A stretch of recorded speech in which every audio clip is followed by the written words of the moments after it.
Bonjour à toutes et à tous et bienvenue pour un nouveau numéro de Spurs Break, un podcast mensuel proposé par la Spurs Nation France pour discuter des San Antonio Spurs. Il s'est inscrit avec moi au basket pour froisser la 3e division départementale du 92. Salut Pierre. Salut tout le monde. Salut Thibaut. Salut, il est un adepte des échecs, sauf lorsqu'il intervient dans Spurs Break. Salut Ben. Ah, elle met bien celle-là. Elle met très très bien. Bonjour Thibaut. Il est un adepte des succès, sauf lorsqu'il intervient dans Spurs Break. Salut Jules.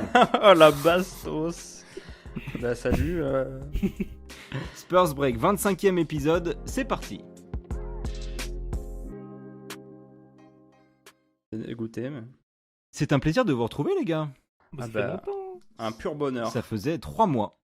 C'est trop. Avant d'entrer en détail justement dans cette saison qui s'annonce magnifique, Benj, que se passe-t-il à San Antonio? Quelle est la situation des Spurs avant que la saison ne débute? Bah écoute, la météo est plutôt bonne. Oui. Non, Il fait 25 degrés aujourd'hui. à San Antonio probablement. Eh bien écoutez, le principal événement de cette intersaison, c'est le départ de Dejounte Murray, qui nous laisse un peu patois de leader et patois de joueur de basket. On va donc à San Antonio partir sur une saison tanking bien dure. C'est ce qui se passe actuellement à San Antonio. L'armée est en place, menée par un Keldon Johnson et un Devin Vassell rayonnants. On va essayer de gagner le moins de matchs possible finalement. J'ai cru que tu allais continuer dans la métaphore militaire pendant 5 minutes. Ouais, ça risque d'être long. Ça risque d'être long. J'étais curieux de... Effectivement. Vous en pensez quoi les autres? Qu'est-ce qui va se passer? Bah pour moi, je pense qu'un tank proche de Fort Alamo, c'est assez cohérent. Oui. Celle-là, elle est gratuite. Hop là. Ça va être terrible. On a tous très hâte du début de la saison. Ouais, mais il y a des trucs que j'ai envie de voir. Beaucoup de choses qui m'intriguent.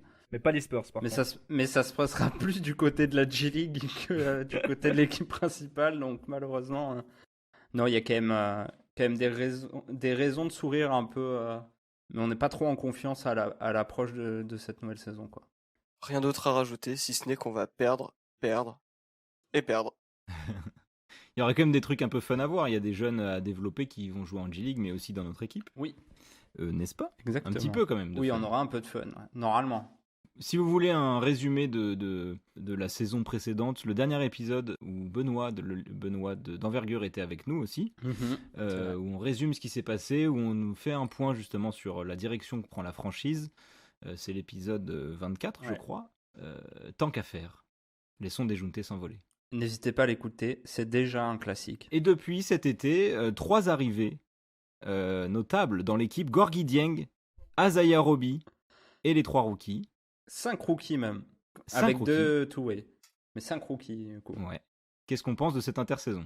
Les 3 rookies principaux, à savoir Wesley, Branham et Sochan.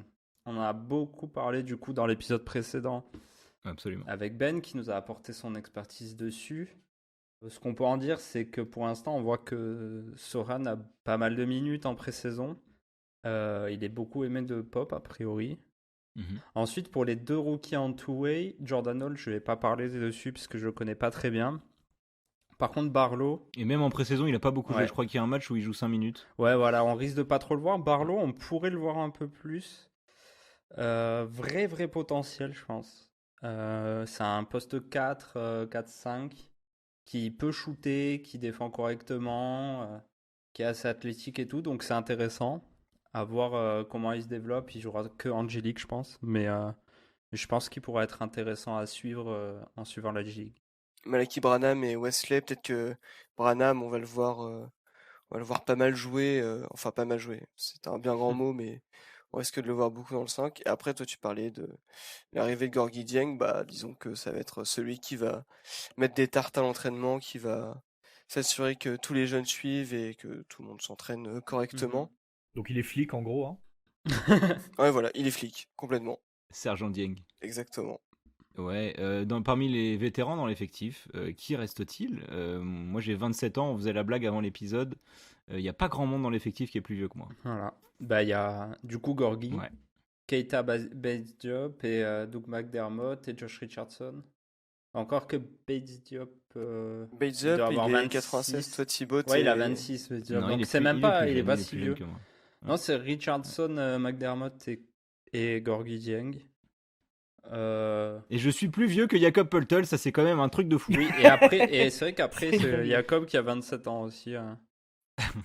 Comme Thibaut. Voilà. Et Je viens de les avoir d'ailleurs. qui est le joueur le plus. Il les a eu il y a 2 jours, ouais, je crois. Qui est le joueur qui a le plus d'expérience dans l'équipe. Et bah Jakob Poeltl. C'est Jakob Poeltl. C'est pas Gorgui? Non, parce que. Non, dans l'équipe. Ouais, au sein de l'équipe, le plus ancienneté. Ah oui, le plus ancienneté Il est au sein de l'équipe, arrivé en oui, d'accord. 2018. Ah oui, c'est lui, oui. Et Gorgui, bah lui, il a fait une il est passé, demi-saison chez nous. Mais après Jacob, c'est Keldon. Oui. Je crois que c'est Keldon. Ouais. Donc, c'est dire le level quoi d'expérience de cette équipe. Un autre qui arrive dans l'effectif, c'est Azaya Roby, qui est bien jeune aussi. Est-ce que vous pouvez en parler en quelques mots? Bah, en vrai, un vrai potentiel offensif. Un vrai bon joueur d'attaque, un vrai bon joueur assez intelligent en plus. Mais défensivement, c'est plus ou moins. C'est peut-être Zach Collins tiers. Ouais. C'est pas très bon défensivement. Mais il a montré de belles choses au Thunder. À mon avis, il devrait être 3e pivot. Donc il devrait pas beaucoup jouer, en tout cas au début de saison. Et à voir comment il se développe. Il y a eu des séquences en pré-saison vraiment pas très belles. Oui, Jules? Oui, non, parce que tu disais pivot, mais je crois qu'il joue plutôt poste 4. Enfin, pour moi, c'est plutôt un poste 4, Roby. Alright. Il y a eu des séquences pendant la pré-saison où défensivement, comme tu dis, bench, c'était assez compliqué sur des pick and roll. Il regarde autour de lui, que se passe-t-il? C'est peut-être l'intégration, parce qu'il est arrivé il y a pas très longtemps, mais enfin bon. Ouais, parce que l'entièreté du jeu était pas non plus extrêmement fluide ou quoi. Moi, j'ai vu 2-3 bonnes choses sur pick and roll, justement, quelques hooks, quelques trucs sympas à la finition. Ouais. Mais effectivement, c'est assez à travailler toujours. Ouais. Est-ce que vous voulez parler un peu de la pré-saison, si vous avez regardé des matchs? Parce que j'avoue que même moi, qui regarde tous les matchs des Spurs, même la pré-saison, cette année... cette année, on a fait un peu l'impasse dessus. J'aime bien parce qu'il pose la question, mais il sait qu'on a pas regardé. Bah ouais. Non, mais, il connaît déjà la réponse. C'est trop... Non, en vrai, on peut dire 2-3 trucs très rapidement. Ouais. Le fait qu'on sente déjà qu'il manque d'un leader dans cette équipe. On parlera des joueurs individuels après, c'est ça? Ouais, on fera un point sur la rotation, on parlera de chaque joueur. Donc juste 2-3 phrases sur le jeu. On sent qu'il manque d'un leader, on sent qu'il manque d'un mec vraiment qui porte la balle et qui monte, qui dirige cette équipe. On a vu 2-3 bonnes choses individuellement, dont on parlera plus tard. Il y a quelques joueurs qui ont montré de bonnes choses et de la bonne envie avec leur temps sur le terrain. Mais ça reste quand même, on sent que dans le jeu, ça reste quand même très simple. Ça joue avec du kick-out ou avec un peu de pick and roll, un peu mal maîtrisé. Souvent, on drive et on sait pas où se retrouver, donc on ressort la balle. Enfin, c'est vraiment très archaïque pour l'instant, très brouillon. Et du coup, il y a tout un jeu à développer autour de cette équipe qui, a priori, n'a pas de joueur fort qui ressort du lot, quoi. Ça fait quelques années que le jeu mouvement de balle des Spurs 2014 a du mal à revenir. L'année dernière, notamment, il y avait beaucoup de pick and roll tête de raquette avec Dejounte Poeltl. Et puis du kick-out, comme tu dis. Et puis on essayait de pénétrer dans les espaces créés, mais c'était pas du grand mouvement de balle. Est-ce que à la pré-saison, on voyait un peu plus de mouvement de balle? Ou est-ce que c'était encore stéréotypé de ce que vous avez vu? La question du mouvement de balle, c'est surtout qu'il y a pas mal de passes et il y a pas mal de mouvements de balle, mais c'est souvent des passes forcées parce qu'on se retrouve perdu et que du coup on passe. Ouais. Ou parce qu'on n'ose pas faire le décalage ou faire le dribble pour passer l'épaule et que du coup on passe à côté.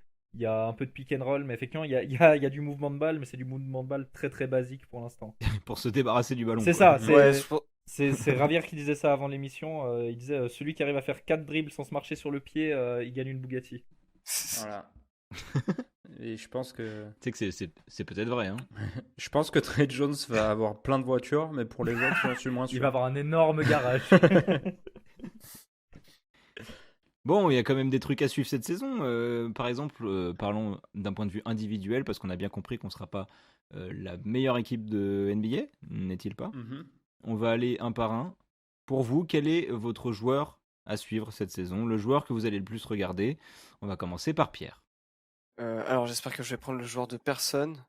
Moi perso, alors j'en avais 2, donc au pire si j'en prends un des autres. Mon gun est sorti. Vous me dites. Moi, celui que je vais regarder en premier, après, c'est parce que, justement, à base, avec Thibaut, je joue meneur. Et donc, je vais surtout regarder Josh Primo Ok, pour c'est bon. voir. Je le déteste. De toute façon, il y a 3 joueurs à Bah, suivre. Faites pas chier. Ouais, non mais vas-y, parle de Primo, c'est bon.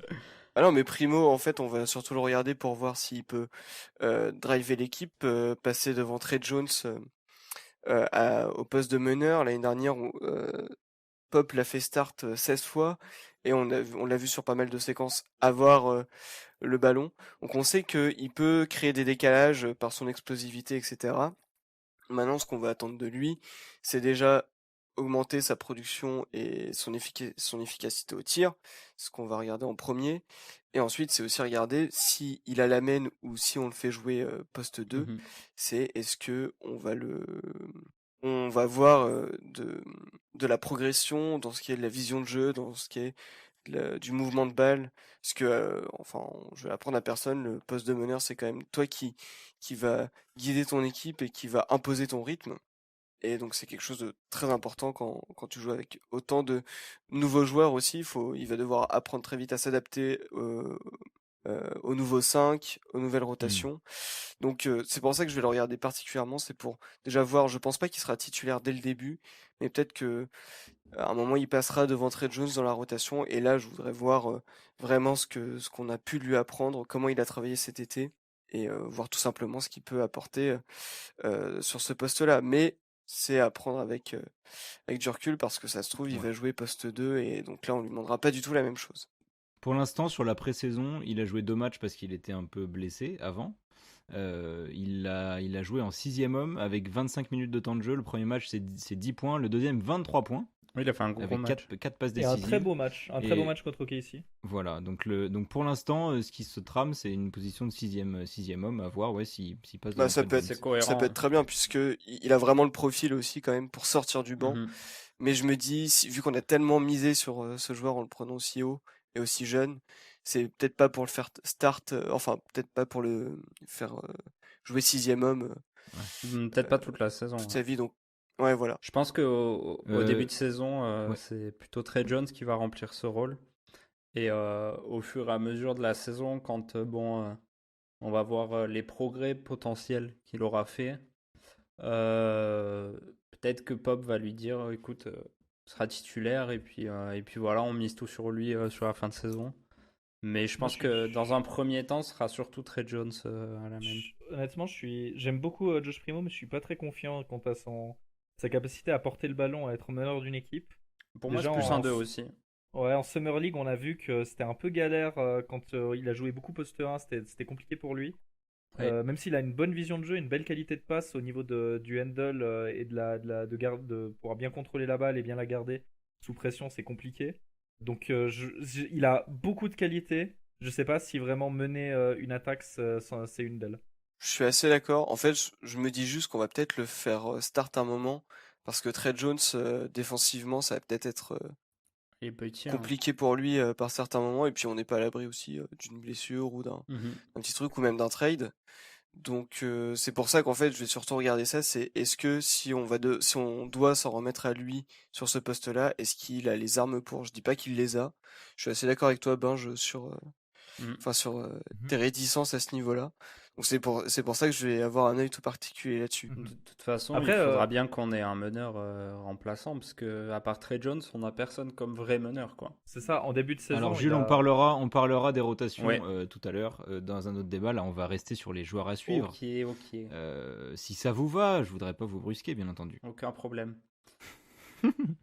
Parce que je t'ai pas du tout brusqué pendant l'introduction. Jules, Non, alors, mais tu c'est vois. bon, t'inquiète. Benj, ton joueur à suivre cette saison. Eh bien, Qui écoute, vas-tu regarder ce sera Devin Vassell de mon côté, Ben tiens. qui rentre dans sa 3e saison, qui donc est un des joueurs les plus avec la plus longue tenue dans cette équipe, les plus expérimentés dans cette équipe. Putain. Non, bah écoutez, il sort d'une plutôt belle saison la saison dernière avec 12 points par match, 12 points par match à 36% à 3 points en étant peut-être l'arme numéro 2 à 3 points derrière Keldon Johnson. sachant que McDermott a été blessé une bonne partie de la saison et que du coup on a donné beaucoup de responsabilités à Devin Vassell. Ce que j'attends de lui, c'est surtout de voir est-ce qu'il peut être plus qu'un spot-up shooter à 3 points. Il a montré déjà l'année dernière des belles choses à mi-distance avec un peu de dribble, des petits dribbles de décalage pour ce genre de choses. Là, voir s'il arrive vraiment à créer des paniers pour lui en fait en 1 contre 1. S'il est assez bon en finition pour pouvoir scorer efficacement et multiplier ses zones dangereuses. En pré-saison, on a vu quelques flashs où, en tout cas, il tente des choses, même s'il ne les réussit pas, il tente des choses. Il a l'air on voit que la consigne c'est fonce et vois ce qu'il arrive. Exactement. Joue comme tu le sens, donne-toi à fond et oublie pas que t'es trop fort. Ça doit être ça la consigne. Et du coup, hâte de voir vraiment ce que ça va donner, s'il arrive vraiment à prendre plus de responsabilités à la création, donc en attaque, et s'il arrive aussi défensivement à montrer tout son potentiel, parce que c'est déjà un très bon défenseur sur l'homme.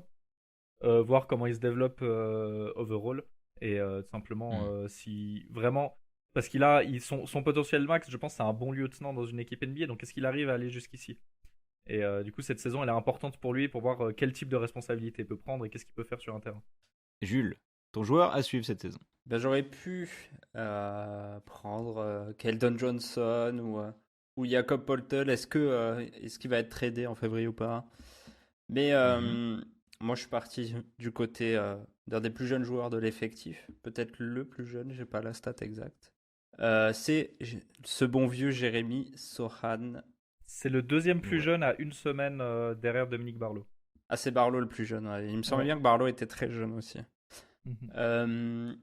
Donc ce bon vieux Jérémy, enfin ce bon jeune du coup, que moi j'aime beaucoup.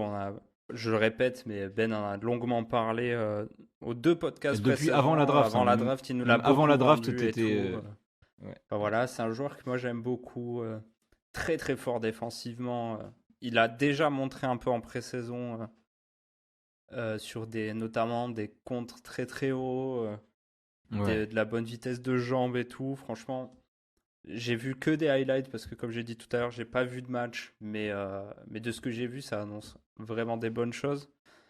Moi, ce qui va Au scoring sur la pré-saison, il a fait un maximme de 6 points. Ouais, voilà. Par pas contre, ce qui m'intéresse, c'est de voir son adaptation en NBA. Est-ce que défensivement, ça va réussir? Il va réussir à tenir 82 matchs parce que c'est quand même énorme en termes d'intensité et tout ça. Il a un poste difficile, le poste 4, où il va devoir tenir des Giannis, des LeBron, des Kawhi et tout. Donc ça va être compliqué physiquement. Je pense en tout cas, il a l'air d'avoir le physique pour tenir. Maintenant, on ne sait jamais. Il sera pas toujours en mission. Je pense qu'il y aura Keita Bates-Diop. Non, il ne sera pas le seul en mission, mais sera notre arme principale. Keita Bates-Diop, le LeBron stopper d'ailleurs. Le fameux. Bien sûr. Et du coup, putain. Du coup, donc est-ce qu'il va réussir à tenir? Et puis offensivement, est-ce que ça va être un joueur qui fait qu'on attaque à 4? Ou est-ce qu'il va réussir à tirer son épingle du jeu? Est-ce qu'il va mettre ses catch and shoot un minimum? Ou est-ce que ça va être un 20% à 3 points et en fait les équipes elles lui laissent 3 mètres de marge pour qu'il puisse shooter parce que de toute façon il n'inquiète personne? Est-ce qu'il va réussir à entrer dans un flux d'attaque intéressant et tout, parce qu'on sait que c'est son point faible en fait. Donc voilà, moi c'est pas mal de questions que je me pose. Et puis Popovic a annoncé aujourd'hui même, au jour où on enregistre le podcast, qu'ils allaient lui laisser beaucoup de marge de manœuvre. Lundi soir, on enregistre lundi soir. Beaucoup de marge de manœuvre, beaucoup d'erreurs qui lui seront laissées faire pour qu'il apprenne. Il l'a dit, Popovic. Donc il va falloir être patient, je pense, surtout offensivement avec Sohan. Mais ça veut dire qu'on va le voir dans l'équipe première. Exactement. On va beaucoup le voir dans l'équipe première. La déclaration de Pop, c'est surtout ça. Pop a même dit qu'il serait dans le 5 majeur à l'Opening Night. Alors, il a annoncé. Il a été en pré-saison également. Ouais, en fait, on lui a posé la question, est-ce que le 5 Trey Jones, Vassell, Keldon, Sohan, Poeltl sera le 5 à l'Opening Night? Il a répondu que oui. C'était le 5 le plus attendu, je pense. Mais voilà, donc beaucoup de responsabilités quand même sur son run défensive. Trey Jones, c'est meneur titulaire en NBA. Vous en faites ce que vous voulez, mais. Oui, bon, de toute façon, on n'a pas mieux. J'ai pas encore dit mon joueur à suivre, mais OMG. je veux bien parler de Trey Jones. Incroyable. Je veux bien parler de Trey Teasing. Jones. Putain, bah, vas-y, moi j'ai fini avec Sohan, donc si tu veux enchaîner, mec, le timing est incroyable. Alright. Écoutez, mon joueur à suivre, c'est Trey Jones. Mais non. Parce que il sera titulaire de cette équipe la plupart du temps. Il sera en concurrence avec Josh Primo, avec Malachi Branham et Blake Wesley. Donc autant vous dire que il aura sans doute du temps de jeu, il aura l'occasion de faire des triples-doubles dans tous les sens. Non mais Trey Jones a déjà 22 ans et tu vois la concurrence avec lui, c'est des mecs qui ont 19-20 ans. Ils ont 19 ans littéralement, parce que Primo, je crois qu'il a le même âge que ceux de la draft quasi. Ouais. Tu vois. Parce qu'il est de fin décembre. Donc Trey Jones, Il y a du 24 Jones sera le tu vois le meneur de cette équipe. À voir sa progression parce que là il va être complètement libre. Ouais. Moi je pense que c'est un joueur très intelligent en termes de passes. Il y a aussi en pré-saison il a pris des 3 points. en tu sortie vois, sur des séquences où le pick and roll, ouais. Voilà, Sortie où d'écran. le défenseur le respecte pas de loin, et ben il prend ses tirs. Alors je dis pas que c'est un très bon shooter parce que son geste est un peu bizarre. La question c'est est-ce qu'il l'aimait ces tirs. Bah écoute, il en les a a mis. un peu mis, Ok. il en a mis, tu vois, et c'est pas comme le 0 sur 9 de ton joueur à suivre. Oh, Oh Qui en a pas mis un en pré-saison. Défensivement, Sohan met une vitesse à Trey Jones. mon Mais gars. bien sûr, non mais moi je préfère Sohan Alors. à Trey Jones, bien entendu. Mais tu vois, voilà, je veux voir comment Trey Jones s'en sort à la main de cette équipe. Et de toute façon, le but, on en a parlé, le but c'est de perdre. Donc de toute manière, ce sera pas grave si Trey Jones fait pas une énorme saison. On lui remontera mais pas. hein. il aura tous les moyens c'est de pour ça- progresser. Et moi j'aime beaucoup quand je le vois jouer. Je trouve qu'il a un très bon QI basket, qui sait quand pénétrer, qui sait quand donner la balle, Non, mais, et qui sait bien gérer le rythme de l'équipe. Non, il est Donc très on va voir ce que agréable. Trey Jones va donner. Mais c'est pour ça, justement, tu le vois rester toute la saison chez nous? Trey Jones? Ouais. Oui, parce qu'il est pas assez bon, non? Qui va vouloir de lui? Bah, Waouh je sais pas, moi je me dis que il pourrait peut-être en intéresser, j'ai pas de nom d'équipe en tête. Ouais, Mais ouais, je vois. Ouais. si il fait une En meneur saison, remplaçant, quoi. comme tu l'as décrit, un peu bonne, Ouais. je pense qu'il y aura peut-être, vu qu'il est jeune, bon alors il est peut-être en fin de contrat, donc enfin il est peut-être en fin de contrat rookie, donc peut-être pas très intéressant de trade pour lui, mais moi je me dis dans la case de ceux qui peuvent bouger, il y a peut-être lui. Une équipe qui aurait besoin de combler un vide au poste 1. S'il fait une saison pas dégueu, c'est quand même un bon. Ça fera un très bon backup. Voilà, c'est ça. Voire 3ème meneur. On l'a signé pour un 3 ans, 4 millions en 2020, mais la 3e année n'est pas garantie, donc il y a je pense, C'est celle-là la troisième. une Ouais, team c'est- option c'est à la la troisième, fin de la donc, saison. Oui, Ah ouais. effectivement, c'est fin de contrat. Ouais, fin de Donc, contrat. ouais. compliqué. Peut-être qu'on va le mais, re-signer, alors, Pour tu moi, on ne le Unrestricted, tradera pas parce que d'ailleurs, du coup. si on le trade, même si on met Primo à sa place, on n'a plus personne Bah ouais, ouais. qui Bah, tient. on correctement a Richardson la à balle. la limite. Ouais, mais bon. Josh Richardson n'est pas un meneur, mais- il peut jouer meneur. Et bien, puisque Blake vous Wesley commencez à parler aussi. des rotations, messieurs, quelle rotation allons-nous avoir cette saison? On va commencer par le poste 1, puisqu'on a commencé à en parler. D'après Bah, déjà, le 5 majeur, du coup, Pop nous a spoilé juste avant l'enregistrement du podcast. vous. Ouais. Ce sera donc Jones, Vassell, Keldon, Sohan, Poltel. Moi, ça me paraissait déjà le plus cohérent avant d'avoir l'info officielle. J'hésitais entre est-ce qu'il va mettre Sohan ou est-ce qu'il va plutôt privilégier l'expérience de McDermott et son spacing, parce que mine de rien, ça Ouais. va être intéressant, sachant que Trey Jones, c'est pas un très bon shooter. Poltel, il a pas de shoot. misser sur Sohan, il Vassell rentre et pas un Keldon, shoot. quoi. Et donc, t'as que Vassell et Keldon qui shootent dans 5, quoi. Donc, je me disais Ils sont peut-être quand même que... Pour le coup, Keldon, c'était un des meilleurs.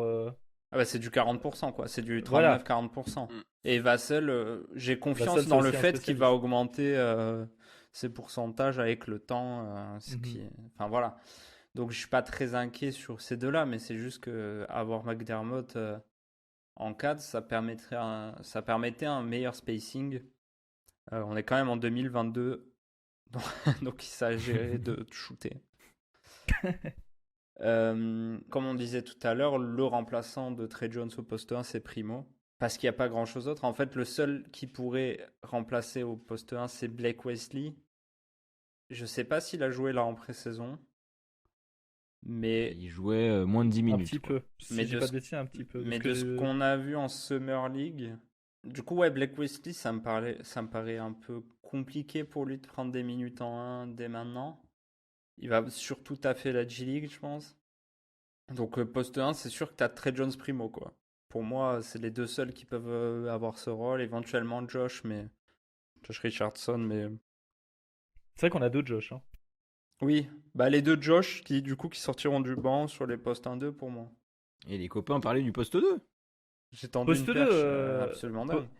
Poste 2, bon bah en vrai, il en a déjà un petit peu parlé Ravière, mais du coup on aura Richardson en sortie de banc qui va doubler Devin Vassell évidemment, Mhm. qui va être beaucoup plus responsabilisé cette saison aussi vu qu'avec le départ de Dejounte Murray, Ouais. qui va être finalement notre deuxième source offensive derrière Keldon. Mhm. Ouais. A priori, Romeo Langford devrait être coupé Ouais. Parce qu'on a un joueur qu'on de a- trop Ok. et on ça a un paraît joueur être de le plus trop. probable. parce que il est en compétition avec Joe Wieskamp. Et vu qu'on a re-signé Joe Wieskamp un contrat de 2 ans cet été, Langford devrait probablement être coupé. C'est le plus probable. On peut Il a joué quelques on minutes. peut, on peut encore Langford, se en tromper. pré-saison. Oui, il a joué quelques minutes. Mais je vois pas qui contrairement d'autre à serait Wieskamp, d'ailleurs. pour être Mais coupé. Mais ça me paraît bizarre qu'on ait signé Wieskamp cet été pour le TEJ quelques mois plus Mm. tard. Ouais. Donc, et Langford a jamais vraiment été. Il a été blessé aussi la saison dernière, donc à voir. Bah, Mais a il a été priori- récupéré dans le trade de Derrick White, mais c'était plus pour avoir le pick et les Celtics en avaient pas d'intérêt. Bien sûr. Donc ils l'ont viré, tu vois. C'était un peu. Voilà, il servait à rien dans le trade, hein, on peut le dire. Du coup, je pense qu'il a jamais été vraiment dans les plans de la franchise. Ils ont voulu Après- voir est-ce qu'il se remet bien de sa blessure ou pas. Je pense que. Après, même si on se trompe et que finalement c'est Wieskamp qui saute, ça change pas grand chose. Il joue au même poste. Ouais, Donc, et Langford jouera pas. Si, Voilà, dans tous les cas. Langford ou Wieskamp seront le troisième arrière de la rotation. C'est pas un Euh, poste 3 plutôt, le bon Joe? Le bon Joe, c'est Ouais, un. il c'est peut un faire les Ouais, deux, c'est un ouais, 2-3, ouais, voilà. C'est un Comme, 2-3. comme faire les deux. Malakai. Il paraît un peu léger. Il paraît un peu léger. Ouais. Ouais. Oui, il est frais. Devin Vassell titulaire indiscutable, celui de Josh Richardson qui va avoir un peu un rôle de daron. Ouais. On en avait déjà parlé la saison dernière dans Spurs Break, qu'il avait un peu pris le rôle de mentor pour Josh Primo notamment. Et on voit l'impact que ça a eu sur lui en tout cas en cette pré-saison. Il est beaucoup plus confiant, il tente beaucoup plus de choses, il ose beaucoup plus aller au panier et avec pour le coup des très jolis moves, et il a des très belles des très beaux highlights tout en finesse sous le panier notamment, ou il prend des tirs à 3 points qui sont un peu compliqués. Enfin, on sent qu'il est en confiance et qu'il est pleinement intégré à l'équipe et qu'on lui fait confiance. Donc merci Josh pour Josh. Et voilà, je vais peut-être laisser Pierre parler du poste 3. Bah en fait, poste 3, donc bien sûr, indiscutablement, ce sera Keldon, qui en plus, lui, il aura peut-être le rôle de vrai leader sur le terrain, que ce soit vocal. Là, il va rentrer dans sa 4e saison, il a déjà fait une saison plutôt convenable l'année dernière. Et qui ne jouerait plus poste 4 pour le coup, parce que l'année dernière, il avait plein de temps, plein de minutes au poste 4. Et c'est pour ça que le poste 3, ça va être très fluctuant selon comment Pop va souhaiter jouer. Parce que s'il souhaite qu'on joue petit, il peut faire glisser Keldon en 4 pour ensuite faire jouer un Vassell qui a pu le faire l'an dernier, ou un Joe Wieskamp. Ou sinon, si on veut jouer grand, on peut aussi mettre Doug McDermott, il peut jouer 3 encore dans la NBA actuelle. Ouais. C'est déjà arrivé pas mal de fois aussi. Je crois que l'année dernière, ça nous est arrivé de jouer très petit et de parfois mettre Richardson en 3. J'ai un doute, mais je crois que ça a pu arriver à certains moments. On a même joué avec Bates Diop en 5. Ouais, on a eu plein de tests. Mais d'ailleurs, j'étais en train de réfléchir qu'un 5 qui pourrait être possible au cours de la saison, c'est avoir Trey Jones, Primo, Vassell, Keldon, Poltel. Ouais. Ou même Soran en 5. Ouais, si tu veux jouer vraiment petit. Small ball 5, ouais. Mais si tu veux jouer vraiment petit. Ouais. Ça, c'est dans le cas où, par exemple, Poltel se blesse. Mais je crois que ça a été joué en G-League ce 5, si j'ai pas de bêtises. Avec Trey Jones. En tout cas, je sais que Trey Jones et Primo ont partagé le terrain. Ouais, mais je pense que. De toute façon, Primo, c'est plus un 2. À Vassell, on peut débattre, c'est peut-être plus un 3. C'était ma question aussi sur le poste 2, je l'ai pas posé tout à l'heure. C'est que Primo est un poste 2, donc il aura des minutes aussi où il partage le terrain avec Trey Jones ou avec un autre De toute meneur. façon, les rotations seront pas binaires. Mais sachant qu'on n'a pas, Ouais. tellement d'alternatives à ces deux-là, je pense que ça va être assez limité bien sûr. les minutes où ils partagent le terrain ensemble pour pouvoir vraiment avoir Ouais. l'un puis l'autre au maximum, histoire d'avoir un vrai joueur qui a des bases de meneur de jeu. Bah, ça va dépendre aussi de l'évolution de Blake Wesley, quoi. Est-ce que finalement Ouais, Blake pour Wesley moi- il apprend très vite et qu'à l'entraînement il se montre très fort? Et dans Pour ce moi, faut cas-là, pas compter sur lui cette saison. Non, mais ça reste une possibilité. On en voit souvent des rookies qu'on n'attendait pas prêts et qui finalement, dès le début de leur carrière, ils sont forts, plus que ce qu'on attendait. Ça peut être le cas de Wesley. Et dans ce Il a cas-là, fait une bonne impression en Summer League en tout cas. ouais, mais moi j'avais regardé la Summer League, c'était franchement le meilleur. Le Spurs Le meilleur des trois, ouais. qui m'intéressait le plus. Plus que Primo. Moi, il m'a plus impressionné que Primo sur la Ouais. Summer League. Et Et Branham. plus que Ouais, Branham, Branham. et Sochan n'avait pas joué la Summer League. Mais en tout cas, potentiellement, ça reste une option envisageable que Wesley explose plus vite. On le voit qu'il défonce la G-League, ça se trouve, et qu'en fait, Pop, il se dit, bon, bah, on va le faire jouer sixième homme, enfin, tu vois, remplaçant de Trey Jones, et dans ce cas-là, on intègre Primo en 2 au titulaire, quoi. Ça peut être une. C'est ça qui rend aussi la saison un peu excitante, quoi. Oui, voilà, c'est ça. C'est de se dire que n'importe qui peut arriver et C'est ça. peut sortir de G-League, peut venir remplacer un blessé sur quelques matchs et tout. C'est dans ce genre de saison que tu vois des joueurs exploser. Hein. Et à mon avis, Brian Wright va nous sortir des moves au milieu de la saison et on peut avoir un meneur qui arrive de je ne sais pas où pour avoir des pics.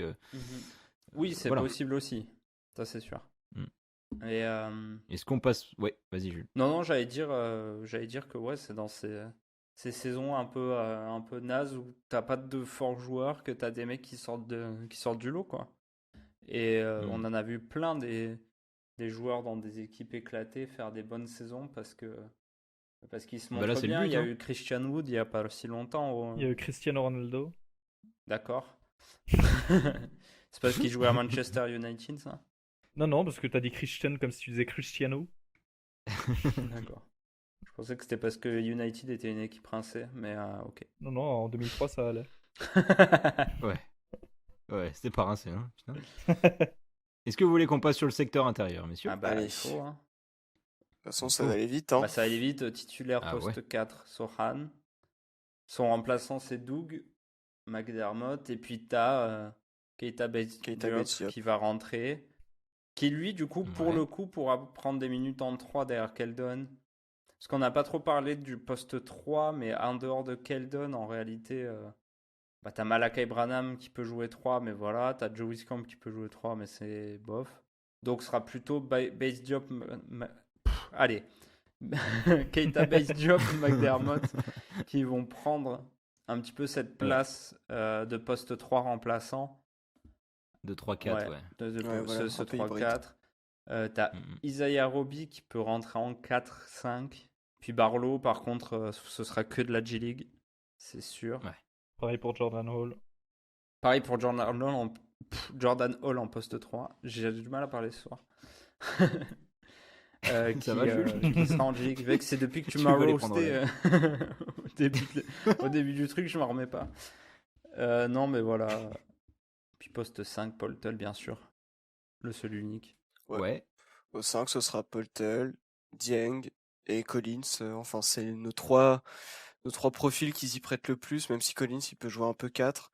Mais dans le cas où, quand même, on est dans une NBA qui se rapetisse de plus en plus, jouer avec Collins au poste 4, c'est un peu compliqué, donc ça risque vraiment d'être Paul Tull, Dieng, Collins. Déjà, jouer avec Collins, c'est compliqué au vu de ses blessures. D'ailleurs, on n'en a pas parlé quand on a parlé de joueurs qui pourraient se faire couper, mais c'est pas impossible que ce soit Collins qui saute. Son contrat n'est pas garanti. Son contrat n'est pas totalement garanti. Pas totalement garanti. Et il est à moitié, il me semble, cette année. Et il est peut-être garanti à 7 millions. Ouais. Et en fait, si le front office voit qu'en fait il pourra pas jouer ou que voilà, parce qu'il est encore blessé, hein, là je le rappelle. Il jouait pas ce soir ce match de pré-saison. Donc c'est peut-être lui qui saute aussi, parce qu'on peut pas Mhm. lui faire confiance et que finalement Isaiah Roby remplit un peu le même rôle, même si je pense qu'Isaiah Roby est un moins bon joueur de basket de base. Ouais, non, mais Il- Zach Collins, c'est un pur joueur de basket en vrai. Moi j'aime beaucoup, mais Bien par sûr. contre ça va pas du tout. Niveau blessure, c'est trop compliqué. Ouais. Et dans le cas où il saute pas et dans le cas où il joue, ça fait quand même beaucoup de choses. Mais voilà, ce sera lui le poste 5 remplaçant, je pense, devant Gorgui Dieng. Ok. Et Messieurs, qu'est-ce que vous pensez du coup de la construction de cet effectif? Est-ce qu'on aurait pu faire mieux, notamment au poste de meneur? Il y a une question de Scott Tots sur Twitter qui nous a demandé: aurions-nous dû tenter de récupérer Théo Malédon qui a le profil de meneur gestionnaire dont on a besoin, alors par exemple? je vais dire un truc, c'est que Théo Malédon, s'il s'est fait cut par les Rockets, parce qu'il a été trade du Thunder aux Rockets, il a été cut par les Rockets et signé en two-way contract aux Hornets. Mm. Je veux pas faire le mec, mais on va arrêter d'être chauvin 5 minutes, c'est parce qu'il est pas bon. Euh, non mais Oh. Ravière C'est- déteste la France, hein, ça faut le c'est savoir. pas Oui. qu'il est mauvais. J'aime bien Théo Malédon. Il a montré des très belles choses sur sa saison rookie, mais sa saison sophomore s'est beaucoup moins bien passée. Il a Parce pas qu'il y été. avait beaucoup de concurrence Oui, aussi, bien je sûr. trouve. Ah, ok, Il ici. aurait peut-être eu plus de Ouais. chance chez nous, effectivement, cette année et tout, mais moi je pense pas que par exemple il Ouais. soit meilleur que Trey Jones. Au contraire, Non. je pense que Trey Jones est Non, non. meilleur. Et je pense que Joshua Primo, bah, il faut lui laisser de la place. Et en fait, si tu prends Théo Malédon, tu... Mais Joshua Primo est probablement meilleur enfin, est meilleur que Théo Malédon aussi. c'est possible. Faut voir sa saison, parce qu'on l'a pas beaucoup vu jouer en. Tu vois, il a joué une dizaine de matchs la saison passée, donc on va lui laisser un peu de temps à ce bon Josh. Mais tu vois, tu vois, moi je suis un peu du même avis que Pierre. Pour moi, Théo Malédon, il aurait pu avoir plus de responsabilités. Les moments où il a eu du temps de jeu à OKC, il a fait vraiment d'assez bons matchs. Il a alterné avec des matchs aussi où il était inexistant, mais Mhm. il a fait des bons matchs. Et tu vois, là, on va donner 30 minutes à Trey Jones. On aurait pu donner plein de minutes à Théo Malédon, Ouais. voir ce Bien que ça sûr. donne. Non, mais ça, je suis d'accord. Après, c'est vrai que, enfin, il a pas été mauvais, etc. Mais vu Hmm. la direction qu'on veut prendre, l'effectif et les jeunes qu'on a, ça Ouais. paraît bizarre quand même de recruter un autre meneur Mhm. qui, pareil, est en début de carrière et jeune. Genre, quel message t'envoies aussi aux jeunes que tu viens de drafter et que t'as recruté il y a C'est quelques vrai qu'on a saisons, drafté de meneurs. C'est ça. si c'est pour recruter un mec qui s'est fait couper. Genre, je sais pas si en plus il aurait tellement apporté comme l'a dit Jules, s'il aurait apporté plus que les joueurs qu'on a déjà dans l'effectif. Mhm. On est d'accord que c'est un très bon joueur et tout, mais c'est peut-être pas nous, on n'est peut-être pas la franchise qui aurait dû ou pu se positionner dessus. Ouais, On a besoin en fait, on a besoin d'un troisième meneur, pas d'un meneur qui va bouffer des minutes à Trey Jones et Josh Primo. c'est ça. Ouais, En exactement. fait, là, ce qu'il fallait faire cet été plutôt que de signer Malédon, c'était éventuellement de pas signer Isaiah Roby et de signer un meneur vétéran Vraiment Felton. qui peut. Un Raymond Je suis Felton, bien totalement sûr, d'accord. hein, on adore. Un Jared Jack, si vous voulez. Qui vous voulez, mais. Jared Jack, waouh. Voilà, ref. Ah, il est Non, dur mais celui-là. tu vois, Non, un mais je suis gars. je suis bien d'accord avec ça, Un ouais. gars Qui puisse former les petits Bah jeunes, ouais, ouais, c'est ça. à la Parce même. qu'en fait, on Mm. remarque qu'on a des vétérans à peu près sur tous les Ah, secteurs. messieurs, dames. Oh. Les Spurs ont wave Joe Viscamp. Ah bah voilà. Et ben Ah voilà. bah super. Info direct. Priorité au direct. Et ben voilà. Donc Roméo Énorme. Langford Ouais. est conservé. Mais il ne jouera pas non plus, je pense. Non, bah il aura comme on a dit, il aura le En même tout rôle. cas, mais- il a sa place. mais donc, Ok. voilà. Bon, maintenant qu'on a l'effectif complet, qu'on a le vrai effectif Eh ben, on de la recommence. saison, est-ce que non, mais non, est-ce que cet effectif est cohérent avec la direction que prend la franchise? Oui. Bah, Oui. quand t'as Bah, quand t'as- cohérence et faut perdre. quand t'as 13 joueurs qui sont plus jeunes que Thibaut, oui, effectivement, c'est cohérent. Mhm. J'adore les bastos envoyés gratuitement. Mais pour moi, c'est cohérent parce que à la draft, tu as pris les joueurs que tu estimais avoir le meilleur potentiel. C'est-à-dire que les 3 joueurs, enfin les 5 même, parce que je crois que Jordan Hall aussi, ils ont 19 ans. Donc c'est que des jeunes Ouais. que tu estimes avoir du gros potentiel et que tu veux développer. Alors c'est pas forcément toujours les postes dont on avait besoin. Enfin, on s'en fout du besoin puisqu'on a besoin de talent sur tous les postes. Et autour, bah, je trouve que à part ce vétéran à la main qui manque, il y a des vétérans sur un peu tous les postes. T'as des gars voilà, t'as du Gorgui Dieng, du McDermott, du Josh Richardson, on a dit, qui sont là et qui peuvent apporter à nos jeunes, quoi. Pour moi, c'est pas incohérent. Ça manque un peu peut-être de vétérans. C'est peut-être un peu trop jeune. Mais je trouve pas ça déconnant. Et puis de toute façon, dans la logique du front office qui veut perdre, bah je pense que tu peux pas faire mieux pour perdre, honnêtement. Ouais. Bah oui. Donc, En même temps, on a récupéré des pics de draft, on a le nôtre. Le but, c'est d'être dans les 3 pires Parce que- bilans de la ligue. concrètement, Oui.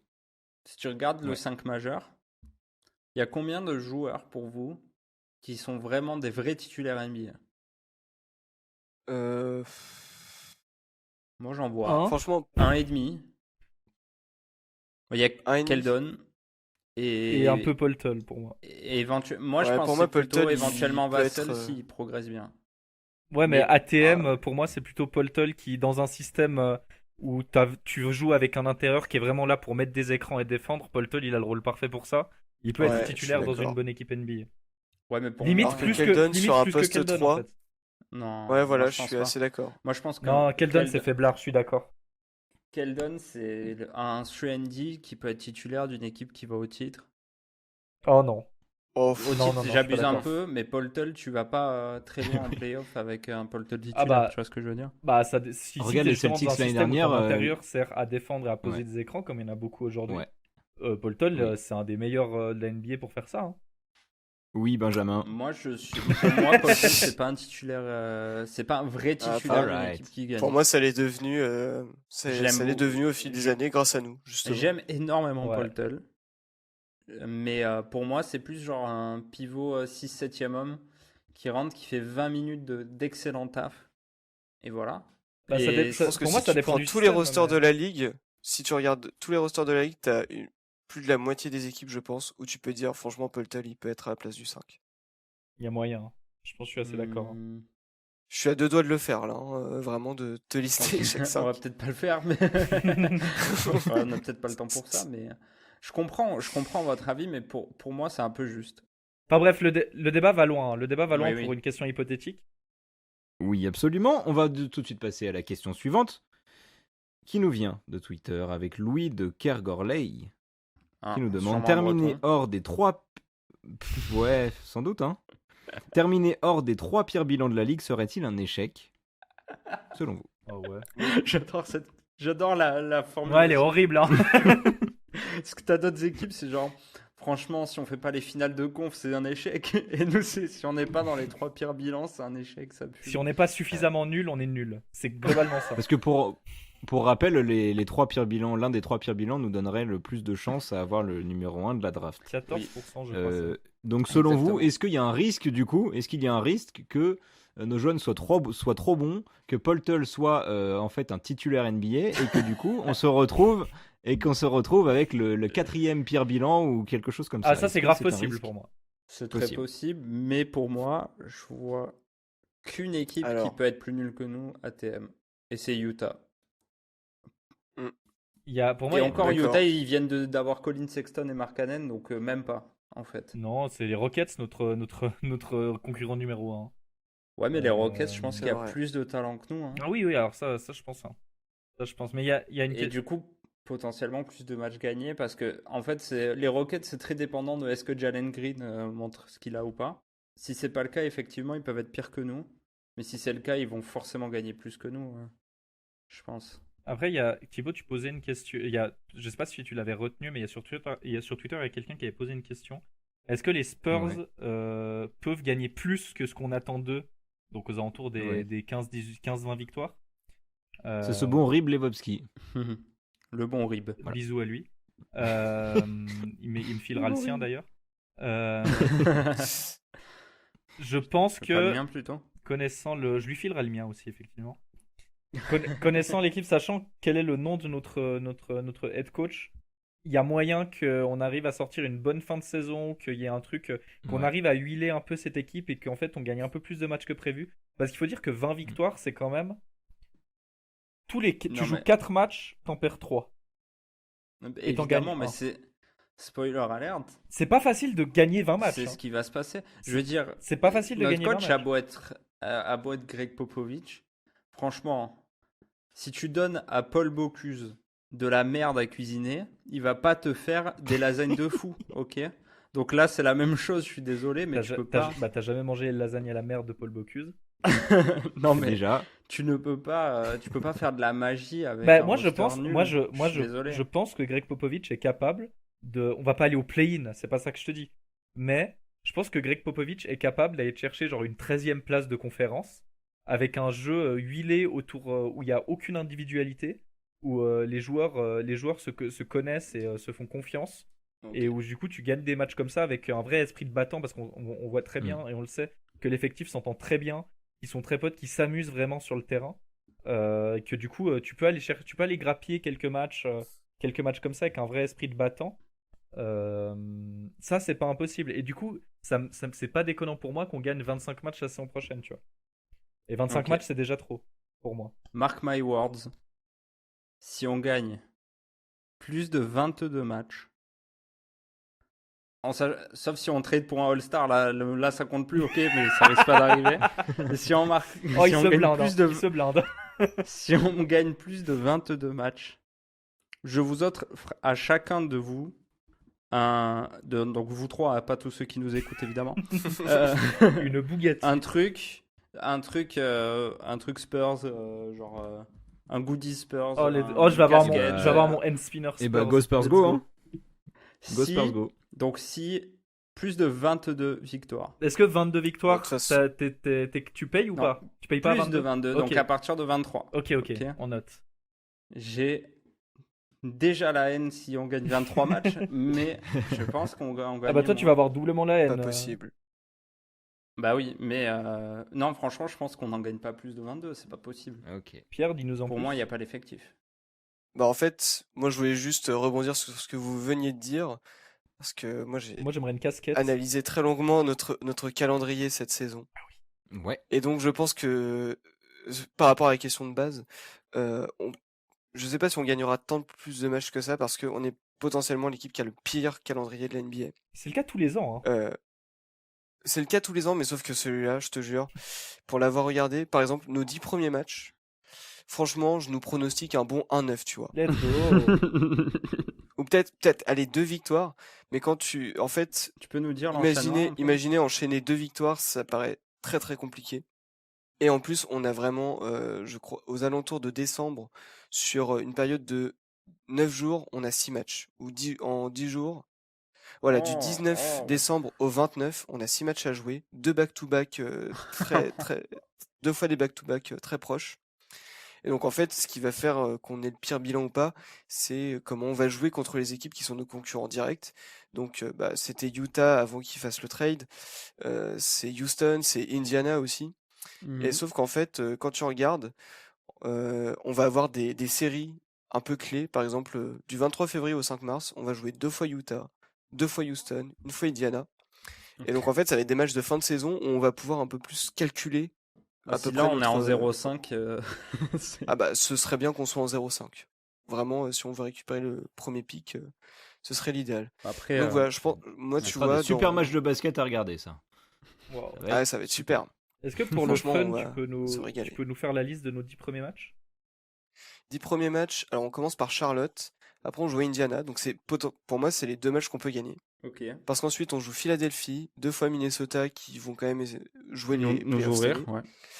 ouais. Chicago, Minnesota, on joue 3 fois Minnesota sur les 10 premiers matchs. Super. Toronto, Comme ça, c'est fait, on les revoit Clippers, plus, Denver.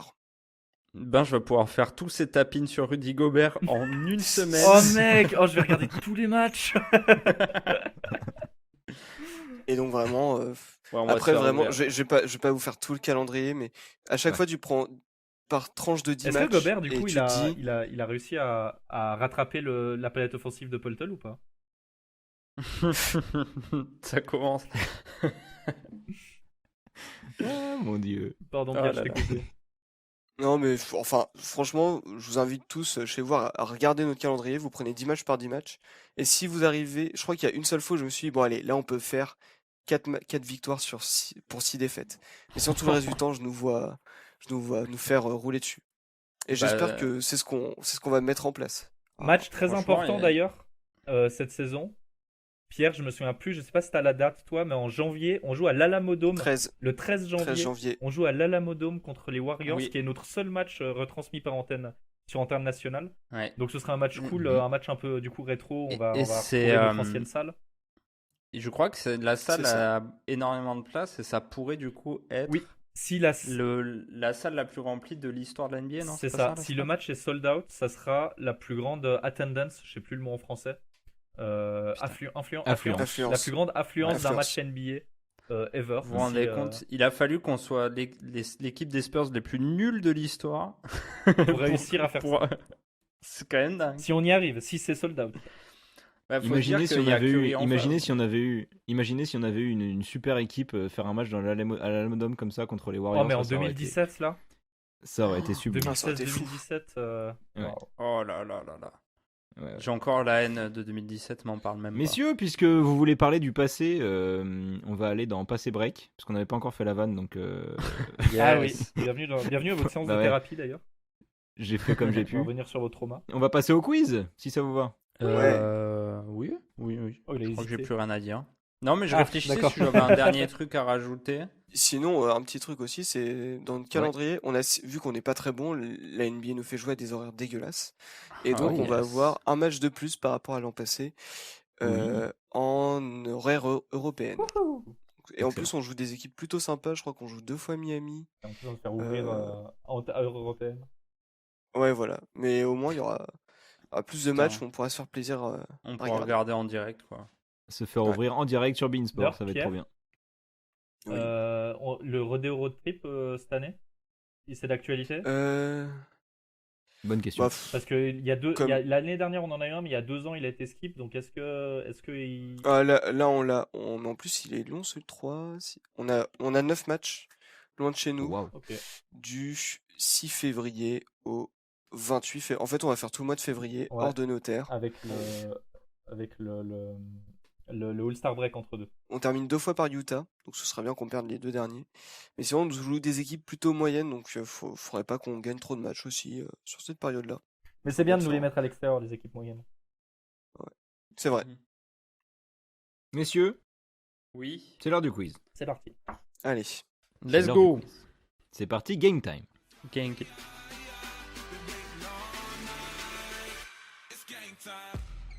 Le quiz du jour, je crois que c'est la première fois qu'on le fait à Spurs Break. C'est un qui est passé par là. Ouh là là. Il a même inventé un nom et tout. Alors qu'il a fait le Hmm. quiz 5 minutes avant l'enregistrement. Je suis hype. Oui, parce que Pierre est parti en cacahuète. Alors, pardon. Oui, quoi Oui, Déjà, alors le quiz, attends, bouge pas. mon Alors quiz attends, était bouge prêt pas. depuis 10 jours, et puis qu'est-ce que je fais? J'arrive sur Discord, puis ils étaient en train de lister tout ce que j'avais noté comme potentielle question. Enfin, de lister les réponses, donc ça s'est annulé.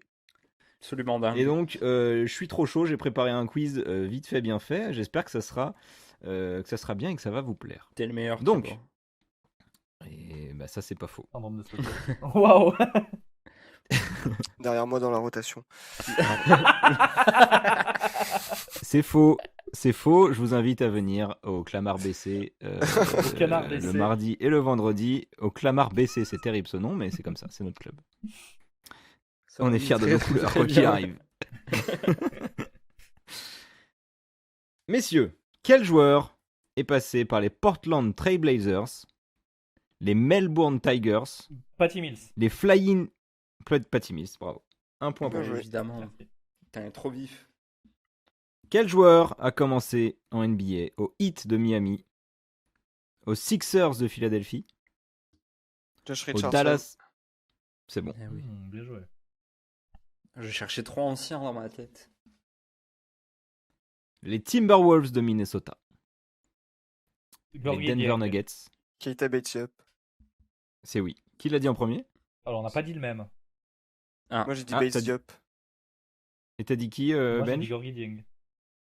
Eh ben non, c'est Pierre. Ah. C'était Keita, ouais. Ah, il a J'avais pas oublié joué qu'il à était deux. passé points. à Denver. 2 points pour Bière. Pour bière. Pour Bière. 2 points pour Bière.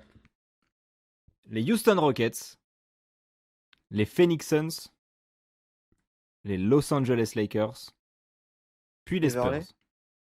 Ah bah Non. non. Pardon, je Puis dis les la Spurs. merde. Il y a toujours les Spurs dedans. C'est Tu peux répéter?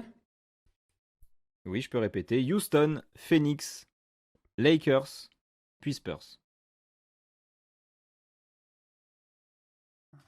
C'est pas un joueur Houston. actuel. Hein. Ouais, c'est non, ce que non, je suis en train ça de c'est me dire, plus ouais. vieux, c'est plus vieux ça. Ah putain. C'est plus vieux. Il est titré chez nous. Ah, Titre. Ouais, mais alors, de quelle année?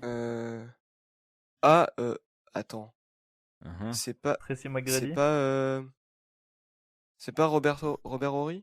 C'est Roberto. Ah Mais oui, putain. bien sûr, putain. Mais oui. Je savais pas qu'il avait joué à Phoenix. Mais en fait, il s'est fait tège parce qu'il a tapé son coach, je crois. Donc il a pas joué un match, un truc comme ça. Ah, Ça Oh, le compte, ça compte. prank. putain, bien joué. Je savais pas pour Phoenix. hein. Bien, ouais. Celui-là, il est pas facile le suivant, et il en reste 3, donc là il va falloir être bon, Jules. Putain, il faut que tu ouais, fasses un ouais, 3 sur là, 3. je suis largué complet. Allez, c'est pas grave. On commence au Lietuvos Ritas en Lituanie. Bertans. Non. Non, il est Bien, laiton, bien, mec. bien tenté, bien tenté, bien tenté. À Oldenburg en Allemagne. À l'Olympia Ljubljana en Slovénie. Aux Spurs de San Antonio. Aux Detroit Pistons. Ah putain. Aux Boston Celtics. Ah, Aux Phoenix Suns. Thibaut. Oui, Je l'ai, mais j'ai plus son nom. mais tu l'as. Et ensuite il a fini au Raptors. Mais oui. Mais oui. Mais oui, et il s'est pété le dos. Ah bah vas-y, donne des indices aux autres, toi. Non, mais j'ai Aaron la Baines. réponse, je le sais. Aaron Baines, putain. Voilà, c'est bon. Yes, C'est ça. c'est mon Aaron point. Baines. Bien joué, Jules. Franchement, je le méritais. Yes. mais- Oui, parce Ah, c'est que Jules qui l'a si dit, tu j'avais avais pas entendu. dit qu'il s'est pété le dos, je l'aurais pas eu. Ça va? Je sais pas du tout Ok. qu'il avait joué en Lituanie, tout Moi ça. non plus. Messieurs, il a commencé à Toronto avant d'arriver chez les Spurs pour 10 saisons. Poltel, Matt Bonheur. C'est Matt Bonheur. Desroses. Ah, Putain, bien joué. 10 saisons chez les Spurs de Rosa. Non, je me suis dit 10 saisons, peut-être à Toronto, il disait, tu vois. Mais Le joueur suivant putain. a commencé à Minnesota, Gorgui Dieng. ensuite à Memphis. C'est Gorgui Dieng. Ah bah oui, d'accord. Ah ouais, non mais. Et bien sûr, parce que vous êtes grave sympa avec moi, ça fait 3 partout entre Benj et Pierre. Et Jules est à 1 point, donc il va falloir que je trouve une question J'ai subsidiaire. volé, Ah, mec, Bravo, les sinon, mecs. tu me donnes le Oh. point Aaron Baines que j'ai donné à Ravi. Non, il est très bien chez moi ce point, d'accord. Il me permet de pas être trop ridicule. Donc. C'était mieux Bah, écoutez- quand je présentais les quiz, au moins j'étais moins ridicule. Ok, j'ai trouvé un gars, et là, Jules, tu joues pas parce qu'il faut qu'on Oh. départage les deux. Oh, le pauvre. Waouh. Bah ouais. Déjà, vous voyez, il me casse la gueule à l'intro et à l'outro du Ah ouais, podcast. là, trop. C'est terrifiant. C'est pas moi qui ai fait que 1 point, pardon Jules, je te kiffe mec. Waouh. C'est terrifiant. Pardon Cette mec. saison commence mal. Ton niveau qui est terrifiant. Bon. Je vais quand même jouer. C'est un joueur qui a joué à Memphis, à Houston, à Denver, à Utah, Atlanta, Toronto, Brooklyn, San Antonio, puis Houston. Putain, au début, j'allais dire Shane Battier, mais non, non, non, non. T'as Eric Evans. Memphis, Houston, Denver, Utah, Atlanta, Toronto, Brooklyn, San Antonio, Houston. C'est pas McGrady? Bien tenté. Il en a pas fait autant, je crois. Sa carrière a été de 2009 à 2020. Et il a commencé à Houston. Ah, Il a commencé à Memphis, Memphis. puis Houston, puis Denver, Utah, Il Atlanta, a fini à Toronto, Houston. Brooklyn, San Antonio, Houston. Il était chez les Spurs en 2019-2020. ouais, ça va me revenir. Il a joué 9 minutes par match de moyenne. Ah ouais, grosse saison le ref. Mhm. On t'entend cliquer, ben j'arrête de tricher. C'est ravir, je touche à rien. Moi, je clique pas, je joue avec ma carte. C'est SD Jules à qui est côté. parti jouer sur son téléphone. Exactement. Je suis en plein Flappy alors. Bird. Elle est bien ta partie de Story Hero. Fils. Et je viens de mettre une lucarne opposée. Est-ce qu'on peut avoir son poste? Bien sûr, il était, je dirais, 3-4. Une sorte de 3&D qui, chez nous, a commencé au début de saison à jouer un peu, puis ensuite plus du tout. Kate Ah là là. Cunningham? Cade, non, ouais. ça ressemble un peu Ah à ça. putain, C'est c'était un, pas mal. Ah, mais c'est un peu le même genre de joueur. Mais qui a eu une carrière quand même plus. Il a eu des saisons à 13 points de moyenne. Hein. Attends, j'ai dit Kate Cunningham. Oui, t'as dit Oui, Cade, mais ouais. tu peux. Ah oui, penses pas- c'était Dante, je vote c'était qui Ah, Dante. Dante je vote- Cunningham, ouais. C'est Je pensais à Dante Dante, Cunningham. non. Et Écoutez, à c'est- Brooklyn, il était à 13,5 points de moyenne. Ses initiales, c'est DC. C'est D quoi? J'ai rien entendu. DC. DC. DC. D et C. Dante Des- Cunningham. Dante Cunningham. Non. Euh, Bon là, je vous ai tout donné, vous voulez pas non plus son nom, quoi. C'est- Attends. Attends, on va trouver. DC. C'est Washington. Washington. Allez. Une merde. Denzel Washington. Bon, c'était Desmarais Carroll, je vous fais un autre joueur. Ah, putain. Mais c'est pas vrai, il a jamais joué. J'avais carrément Oh, putain. oublié que ce mec était pas Oh, je suis trop con. Allez, Tellement allez. il a marqué la franchise. Ouais. Puisque vous avez été nul sur celui-là, je remets Jules en jeu et tout se joue sur cette question-là. Oh. Allez, voilà. Oh, let's go. Tout pour un. Il a commencé à Memphis, puis Toronto, puis Sacramento, puis les Tyreek Spurs. Evans. Non, Tu peux pas il est à Utah actuellement. Tu peux refaire? Memphis, Toronto, Sacramento, les Spurs Boris pendant Dio. 4 saisons et Utah. Non, mais Boris Dio n'est pas à Utah Non, actuellement. je sais. je sais. Oui, sur un bateau, mec. Peut-être à Utah, il y retourne. Hein. Sur le lac Salé. Memphis, Toronto, Sacramento, les Spurs et Utah. Il est actuellement dans l'effectif de Utah, s'il vous plaît. Corey C'est Joseph. parti. Non. Non, c'est pas ça. Il a pas du tout joué par là. Il n'y a pas assez de franchise. Ouais. Non, mais par pitié, par pitié. On est mal. Attends, mec. Il est à Utah actuellement. Il jouait chez les Spurs les saisons passées. En fait, je l'ai, mais j'ai plus son nom. C'est un poste 3-4 qui a été blessé souvent dans sa carrière. Et puis chez nous, il a un peu retrouvé un peu le plaisir de jouer, n'est-ce pas? Il a 35 ans actuellement. Il joue à Utah, n'est-ce pas? T'as bossé Et Folocha. puis, Attends, tu peux redire Memphis? Memphis, Toronto, Rudy Gay. Sacramento. C'est Rudy Gay. C'est Rudy Gay. Ah, c'est Rudy Gay. Victoire putain. de Pierre Ouais, dans la douleur putain, avec mais 15 j'ai points carrément à 3 bugué à 1. sur J'ai son nom. oublié Rudy Gay. Alors que j'adore ce mec. Ah, en fait, ouais, c'était les 4 saisons. Moi, j'étais en mode, mais attends, mais. 4 saisons, c'est beaucoup, hein. Bah ouais, c'est Ouais. beaucoup. C'est pour ça que je Ouais. nous Et sentais puis, nuls. En plus, entre 2017 et 2021. Voilà. Bref. Oui, non, mais on a été à chier. En fait, moi, j'avais carrément oublié que Rudy Gay était à Utah actuellement. C'est surtout ça. Mais maintenant, il va faire un vrai duo avec Colin Sexton. Le duo gay-sex. Ah Yes, oui. I. Et C'est c'est sublime, sur ça. Benj. Et c'est sur ça qu'on se quitte.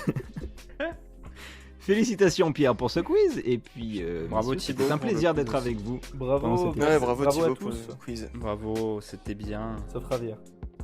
On se dit à la prochaine pour un prochain épisode de Spurs Au Break. revoir. Salut. Salut, bon courage pour suivre les matchs. Abattu.